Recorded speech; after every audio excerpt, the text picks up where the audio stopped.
Shepherd candidate, PGA owner and general manager of Hidden Hills Country Club, Mr. Russ Libby.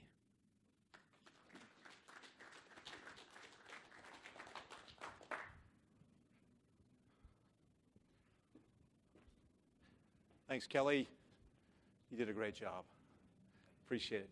Thank you all very much. It's great to be with you here this evening. I want to thank Brian Albertson and John Godwin, Georgia PGA, for hosting this. This is a special week, and I'm very grateful for the opportunity. It's an exciting time here to be here in Atlanta, and especially this year as we embark on our centennial year. It's been exciting right from the get-go down at the PGA Merchandise Show.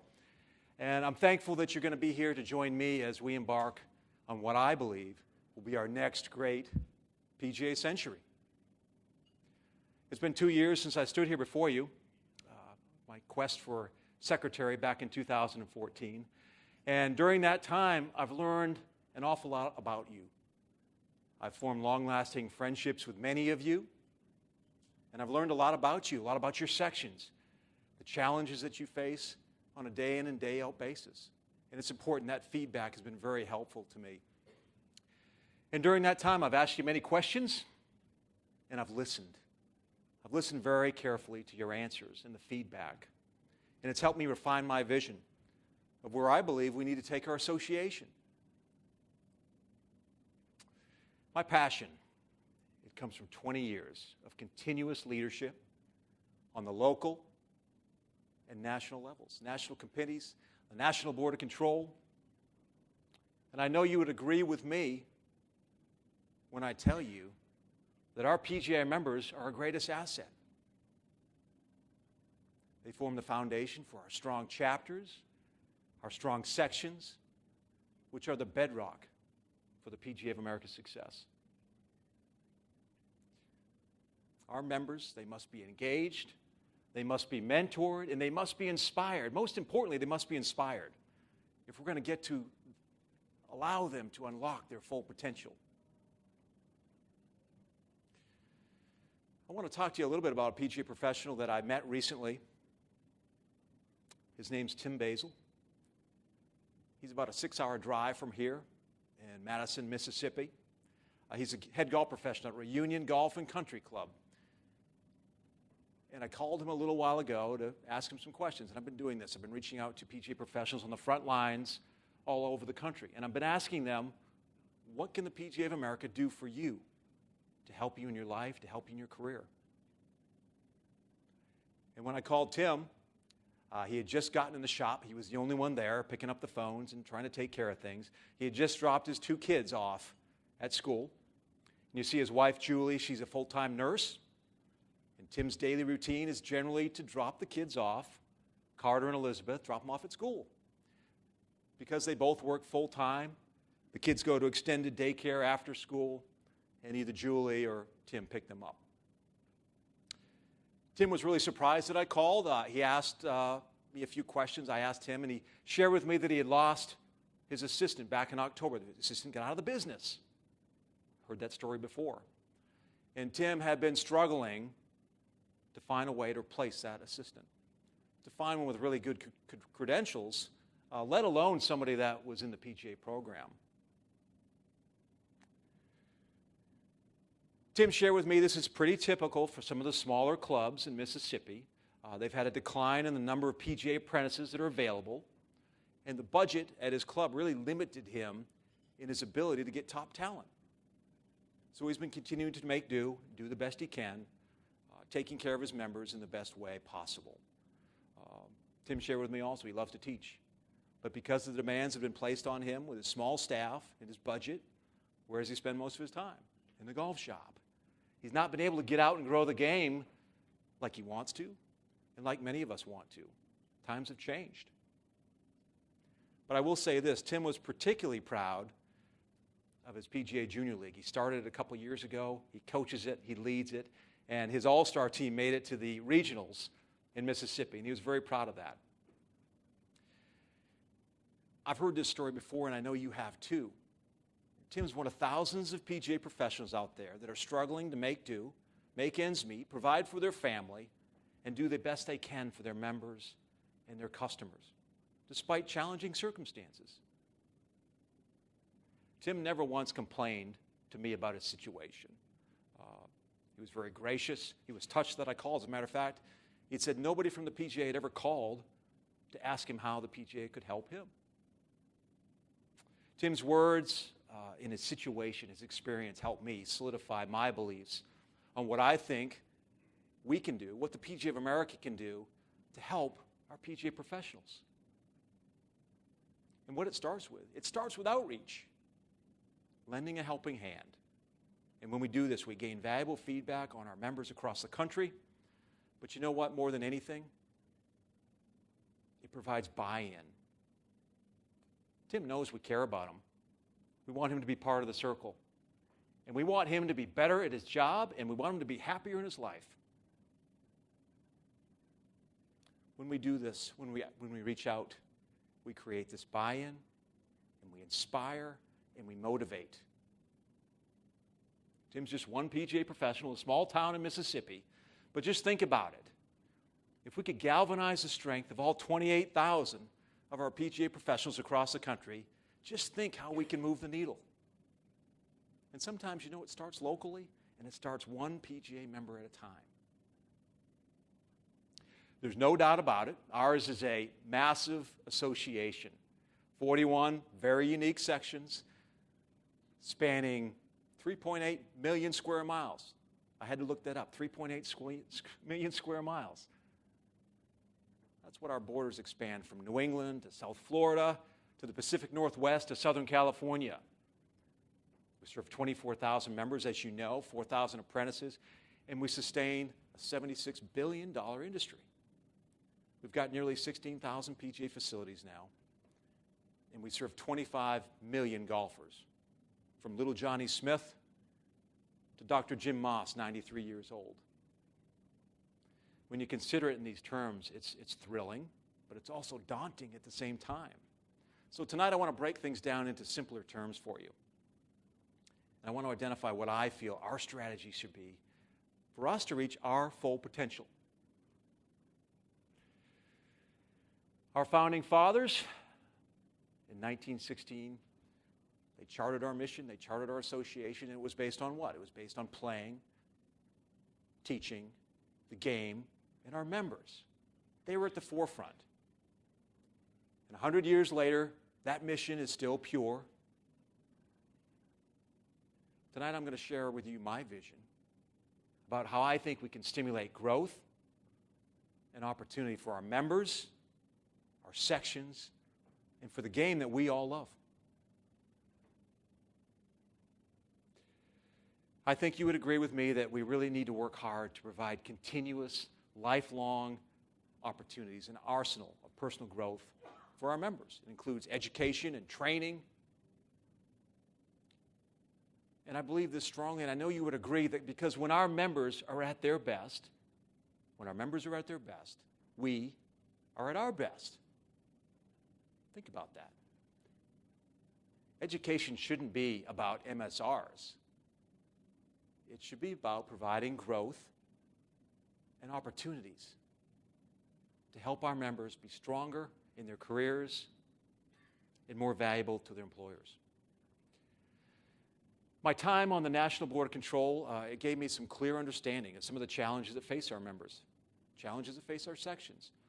And communicating with many of you over the past 2 years has really confirmed what I believe the importance of education, and online education, especially in those remote areas of your sections. We've made some tremendous strides here. We've made it affordable, it's easily accessible, it's career-specific, and it really helps our PGA members. And it goes without saying that these opportunities, we've got to update them regularly. They've got to be current. They've got to be meaningful. And they do have to have an assessment component tied in with them. Since we've retooled our certified professional program, we've seen some very positive marks. Over 1,000 PGA professionals are now certified and over 2,000 certifications. Currently today, we have 600 PGA professionals working towards certification. We've made some good strides here. Personally, I would continue to market and share some good stories from our best and brightest that have gone through this program to share and explain along to our members, how these programs will enhance their careers and separate them from the pack.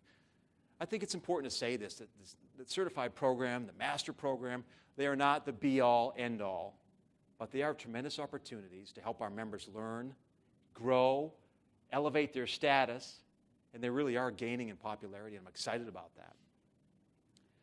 Some other exciting things that I'm very bullish on is PGA.org. I know we had some challenges when we launched it back in January, but it's got some tremendous tools on there, tools designed to help our PGA members, particularly the Marketing Research Center. What a great opportunity. I hope you're all taking a look at it and sharing that with your members. It really is a very helpful component. Revenue Scorecard, another great opportunity to help our PGA professionals get motivated with player development programs. The new PGA Verified program that's out there now, going to help our members with technological advancements and also instruction. In the simulation program that Derek hinted earlier, created by Dawes Marlett and his staff, a new dynamic way for our PGA members to learn and grow and to identify ways to drive top-line revenue to their facilities. This is very exciting. And I believe, too, these simulated programs are going to provide great opportunities for our members later on to help them be better teachers.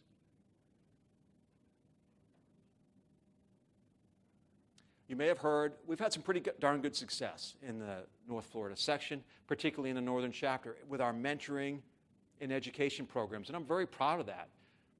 This all started very simply. We ask questions, we survey our members, and we get their feedback on what they want, what's meaningful to them with their education, and what they need to be better in their careers.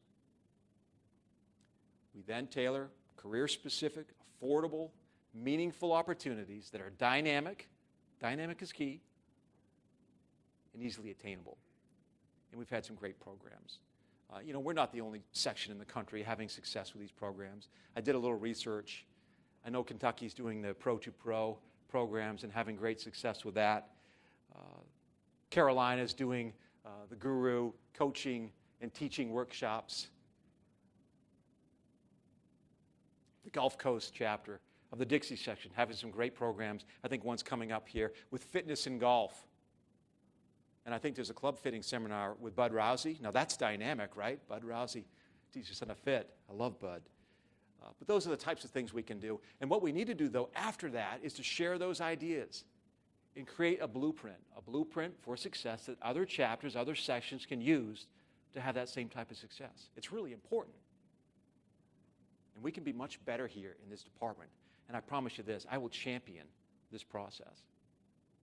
We need a couple online opportunities for education with the traditional face-to-face. I think it's very important. We never can lose sight of the fact that face-to-face education and learning opportunities are extremely meaningful.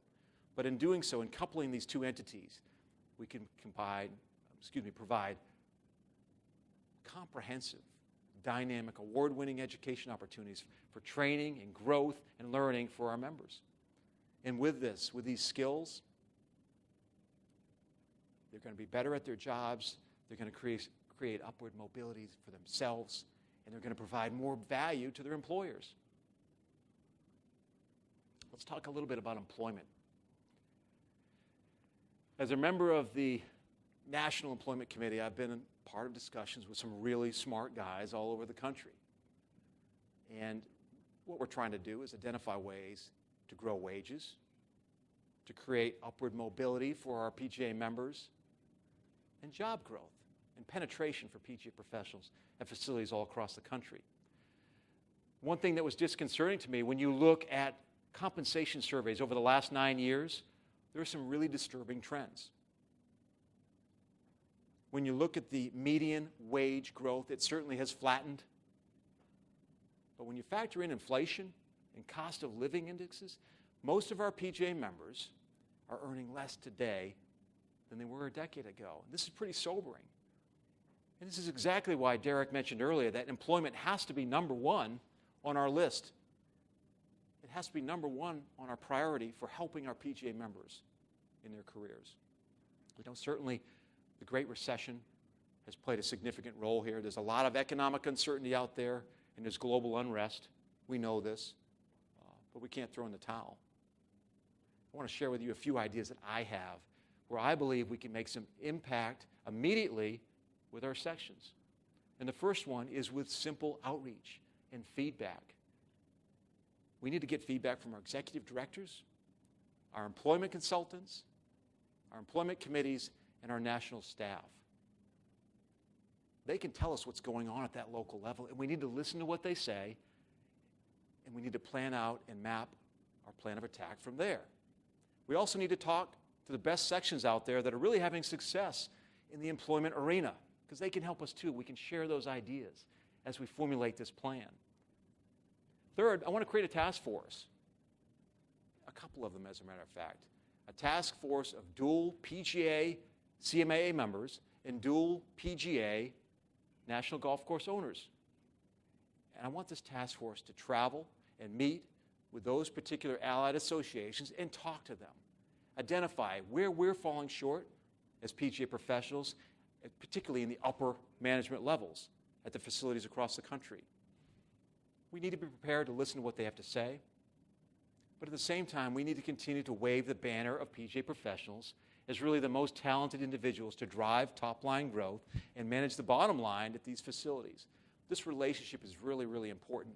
Pete Bavacqua's made some initial strides there for us, and I really applaud him for the job that he's done. But we also need PGA members, and particularly dual PGA members, in those rooms, speaking with those people. We need to have a place at that table. I want to establish a strategic plan for the implementation and addition of 15 employment consultants in the next 5 years. We need more. They're very, very talented, and they serve a tremendous purpose for our PGA members across all of our sections, but we need more. And lastly, I want to develop a turnkey program for our sections, models, so to speak, that would include the revitalization of local employment committees. You may not know this, but only 1/3 of our sections across the country currently have an employment committee. What went wrong there? I have some ideas on that I'll share later. You know, in my travels over the last couple of years, we've learned that sections all across the country, we have 41 very, very unique sections. They have distinct geographical issues that they face, environmental, socioeconomic, and it really gives them their own identity, their own personality, so to speak. And there's no doubt in my mind that the local leaders, the section leaders, the executive directors, and the board, there's nobody better than them to identify how to serve their members and how to grow their game on that local level. And our national leaders have worked really hard to deliver goods and services to these sections. My talks with Derek and Pete, our officers, our board, have confirmed with me that there's a distinct priority right now to deliver these services, these resources, down to the sections to help them be more independent and better meet their objectives. And I believe fully in this, and I'm going to expand this program if I'm fortunate enough to be your next PGA secretary. It's that important that our sections become stronger.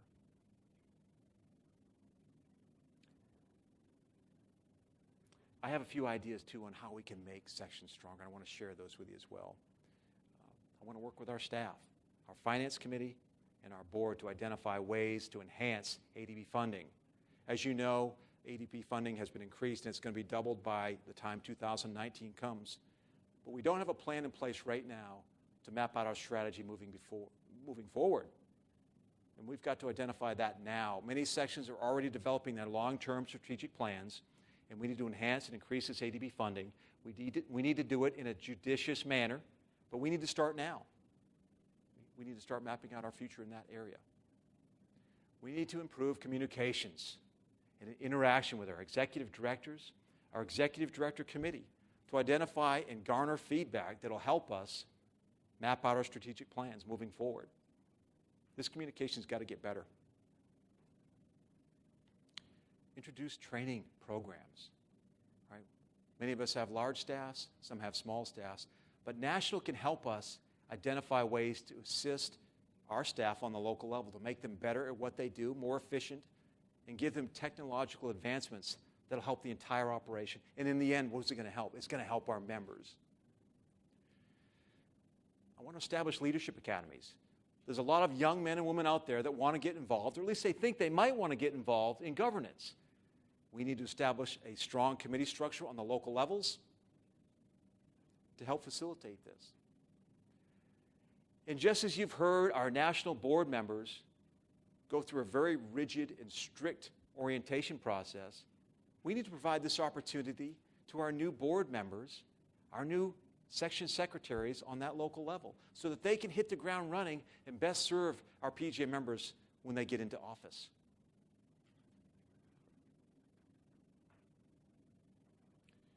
When we do this, they're going to have the tools to be as effective as possible.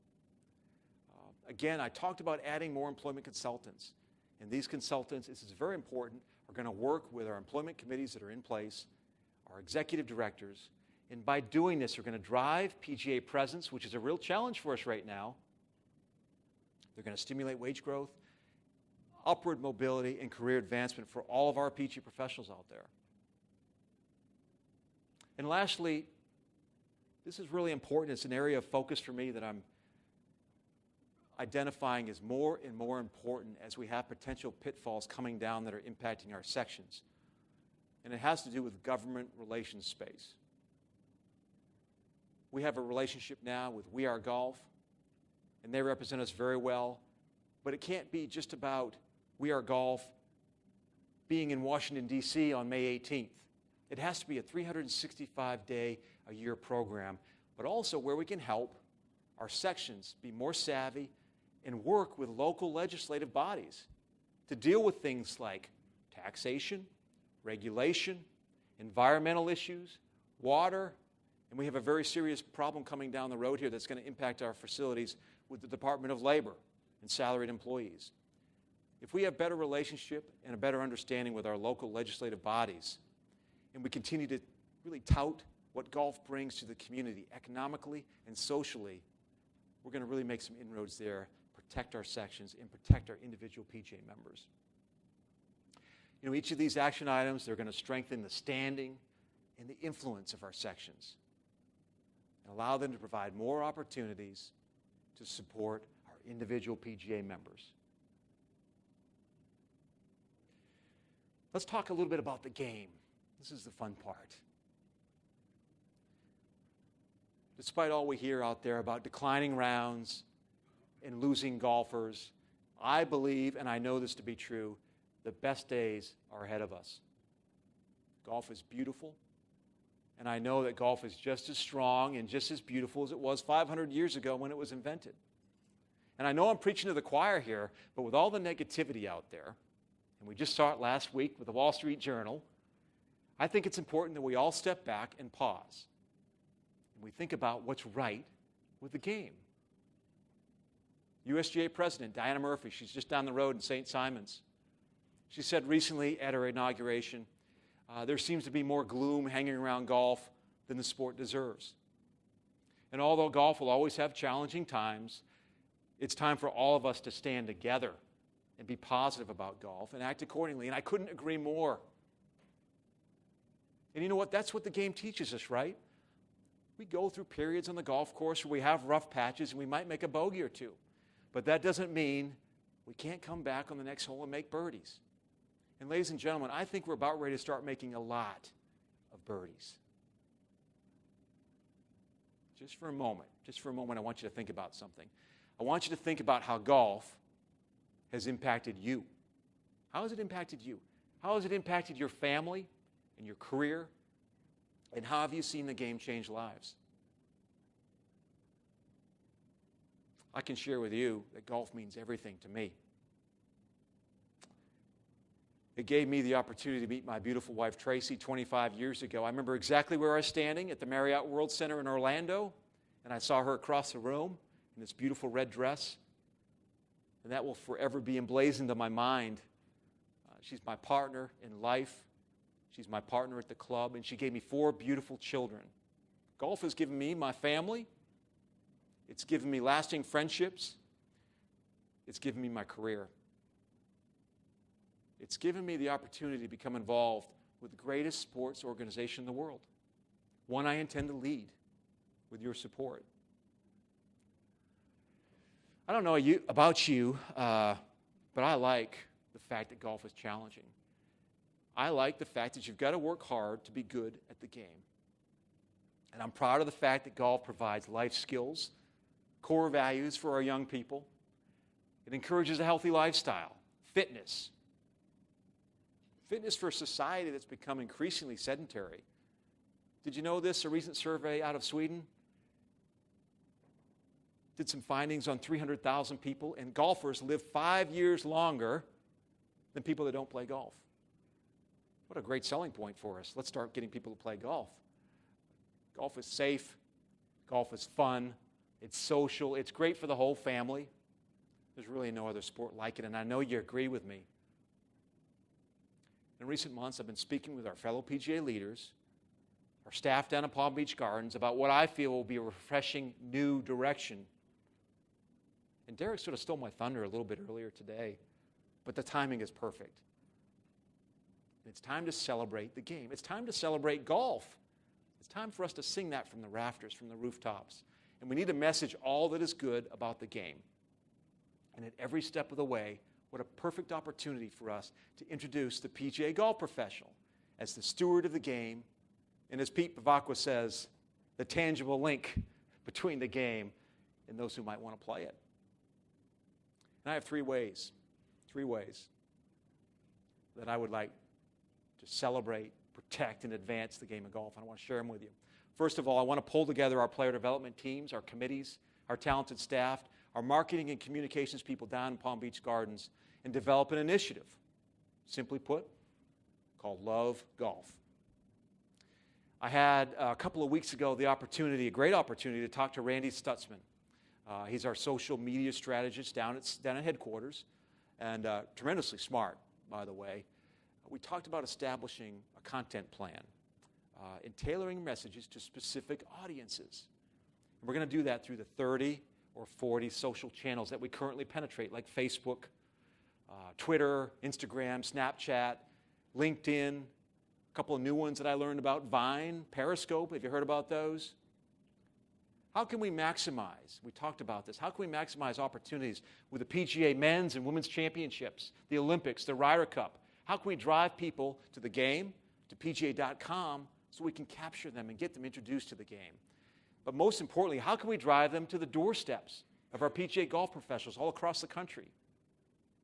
What's great about this venture, about this initiative, is it's very inexpensive, it's powerful, it's far-reaching, and it gives us an opportunity to even grow revenue that would support our player development programs.